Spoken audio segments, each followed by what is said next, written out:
Salut les gars, bienvenue sur musculationprisedemasse.com. Ici Étienne et je suis en compagnie d'Alexandre Paré. Bonjour à tous. Alex, c'est notre invité cette semaine. Alexandre a une maîtrise en activité physique, spécialisation en physiologie de l'exercice. Il a été prof à l'Université de Montréal, professeur invité, pendant que j'ai fait mon bac. C'est comme ça que je l'ai connu. Mais j'avais déjà entendu parler de lui avant. Parce que dans le milieu, c'est un petit peu une vedette. Il fait la formation des entraîneurs, entre autres pour Énergie Cardio, Swan, Body Shop, Curves, une couple d'autres. Un athlète confirmé aussi, s'entraîne en athlétisme en ce moment, court le 100 mètres en 11 secondes 46. C'est bien ça. Fait qu'on ne passera pas tout le CV, vous l'aviez lundi. Si vous avez manqué ça, le lien va être à côté, ici en dessous du vidéo, puis à côté dans la colonne là pour les dernières vidéos, comme d'habitude. Cette semaine, Alexandre répond à vos questions. Puis tantôt, je le passe en entrevue pour qu'il nous dise comment il entraîne ses clients pour prendre la masse, coter, puis comment il entraîne aussi ses clients à avancer pour continuer à prendre la masse puis coter quand il n'y a plus rien qui marche dans le fond. Ouais. Il va nous donner ses trucs pour ça. Fait qu'aujourd'hui, c'est une question de Patrick de Saint-Jérôme. Est-ce que tu es prêt? Oui, je suis prêt. All right. Patrick est membre avec nous. Merci Patrick. Il nous a pas dit combien mesurait son poids, sa taille et son pourcentage de gras, c'est pas grave. Il nous dit « Salut les gars, qu'en pensez-vous si je mange 3000 calories par jour? Y a-t-il une différence entre 3 repas de 1000 calories et 6 repas de 500 calories? » Fait que les deux, ça fait 3000, mais tu manges en 3 repas ou en 6 repas? Ouais. Et si on exclut les calories brûlées par la digestion, y a-t-il une incidence sur la prise de gras? On entend ça des fois, hein, qu'il faut comme ça stimule le métabolisme de manger plus souvent. Oui, tout à fait. Bon, ça, c'est une question, en fait, question à 100 $. J'aime bien quand il y a de la science en arrêt de ça, mais là-dessus, je ne suis pas sûr qu'il y a bien des données, bien de la science. Il n'y en a pas beaucoup. Je vais vous dire ce que j'en pense si vous voulez après. Mais je pense qu'on va y aller avec un peu, essayer de sortir les éléments importants.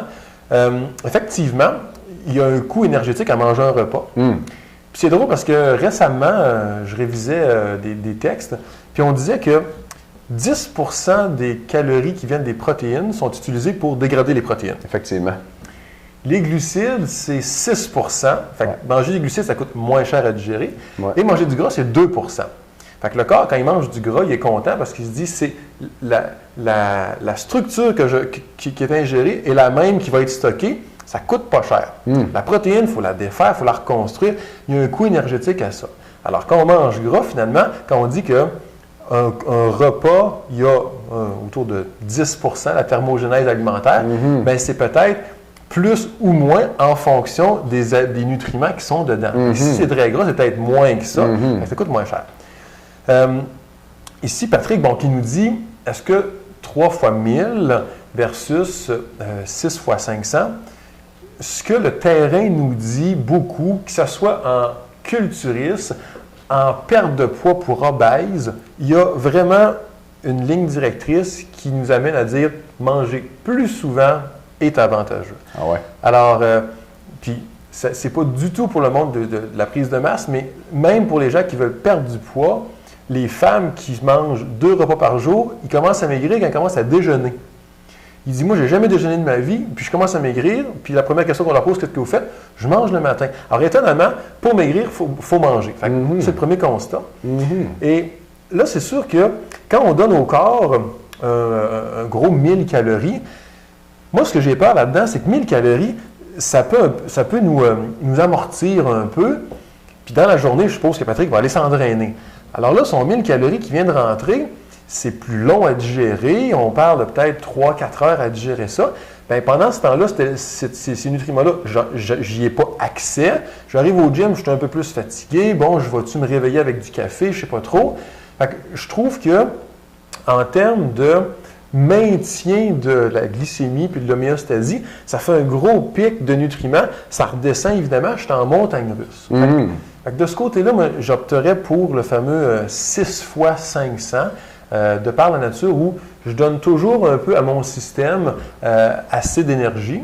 Il l'utilise, il n'est jamais surchargé, puis il n'est jamais en train d'être en famine. Parce qu'évidemment, si je mange 3 fois 100, sur, mettons, 7 heures du matin à 7 heures du soir, sur 12 heures, bien, je peux calculer, je vais à peu près, je vais manger aux 4 heures, 4-5 heures environ. Là. Fait que rester 4-5 heures, en fait, à jeun où je ne mange pas, mais je digère, c'est moins hot. Là. Fait qu'on avec essaie le de 3 fois manger. 1000. Exactement. Fait que naturellement, là, c'est ce qui me viendrait. Pour mieux fonctionner, d'après toi, c'est préférable de manger plusieurs repas, plusieurs plus petits repas. La seule chose, c'est que quand on mange 6 fois 500, ça demande plus d'organisation. C'est vrai. Ça, c'est l'élément important. Alors, des fois, c'est par paresse, parce que on s'est levé le matin, on a pris un moyen déjeuner, et là, on se dit, bon, ben là, ça fait 4 heures que je n'ai pas mangé, et je m'en vais dans un truc alimentaire, je suis à l'école, je suis au travail, et là, je me clenche 1000-1500 calories. Je mange beaucoup parce que ça fait mon affaire, je suis capable. Là. Parce que je n'ai pas prévu d'avoir mangé du fromage cottage puis d'avoir mangé un œuf cuit dur à 10 heures le matin. Je ne l'ai pas prévu.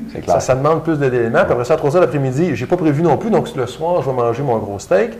Fait qu'il y a un peu de paresse dans le fait d'avoir 3 fois 1000. Ça demande plus de travail de faire 6 fois 500. Exactement. Je pense qu'il y en a qui vont se reconnaître. Là. Moi, je veux dire, je suis le premier, tu sais, là, on arrive le soir, puis tu sais, il fallait que je mange 3000 calories dans ma journée. Vite, je me dis, je n'ai mangé 1002, tu sais, c'est let's go, la crème glacée. Là, exactement. Puis là, tu te dis, bon, ben le steak haché, je le sors, puis je rajoute des patates là-dedans. Je mange ça, parce que manger 2-3 000 calories, c'est possible, là. Effectivement. Et, mais après ça, bon, on sent... Puis, moi, j'aime bien manger plus le matin, moins le midi, puis un petit peu moins le soir. Hein? Une espèce de règle là, qu'on dit. Oui, on attend ça. Il ne faut pas manger après 6 heures. Il ne faut pas manger après 10 heures. Ouais. Non, mais ça, on pourra s'en reparler. Parce que le 100 calories ingéré le matin est exactement le même 100 calories mangé à minuit. Ah, tu peux dire 1000, peux-tu? Non, mais un exemple. 100 calories, parfait, oui, bien sûr, tout à fait. Que je mange 100 calories le matin ou le midi ou à minuit, c'est toujours 100 calories, c'est vrai. Par contre, plus il retarde puis il rapproche du sommeil, l'élément qu'on nous dit jamais, c'est son action au niveau hormonal. Donc, il va y avoir une modification hormonale qui va se faire dans le système, puis ça, c'est très important. Mais grosso modo, on pourrait dire l'espèce d'adage qui dit déjeuner comme un roi, dîner comme un prince, puis souper comme un paysan. Alors, manger comme ça. Si j'arrive le soir, j'ai très faim, puis je peux manger 1500 calories, c'est parce que j'en ai pas mangé assez dans toute la journée. Je me lève à 7 heures, puis il est rendu 7 heures du soir, puis j'ai mangé juste 800 calories. C'est sûr que mon corps a faim. Alors, il va manger beaucoup. Et là, le problème qu'on peut avoir, c'est qu'on va avoir des actions très compulsives. On va manger plus, on arrive du travail, on dit, bon là, faut que je mange. Puis t'as faim en plus. Là, t'as faim. Fait que là, les craquelins vont aller plus vite, le morceau de fromage va aller là. Pendant qu'on fait le souper, mais toutes ces calories-là extérieures qui ne vont pas contribuer à construire nos muscles, là, puis c'était étonnant parce que quand on prépare notre souper, ce qu'on va manger rapidement, c'est souvent, comme je dis, bon, des glucides qui ne vont pas construire notre muscle. Ce qui va construire notre muscle, c'est ce qui s'en vient après dans le vrai repas. Puis lui, ben, on le prépare. Fait qu'il y a plein de calories qu'on est en train de manger qui serviront à rien, en fait, en tout cas, pas à court terme pour le muscle. Donc, la notion de planification de ces repas est extrêmement importante. Fait que pour prendre la masse, il faut prendre du temps pour soi. C'est ça que ça veut dire, s'entraîner, mais aussi organiser notre journée là, pour réussir. Excellent. Fait qu'on irait plus avec le 6 repas de 500 calories. Exactement. Cool. Patrick, j'espère qu'on a bien répondu à ta question. Merci, Alex. Merci. À demain, les gars.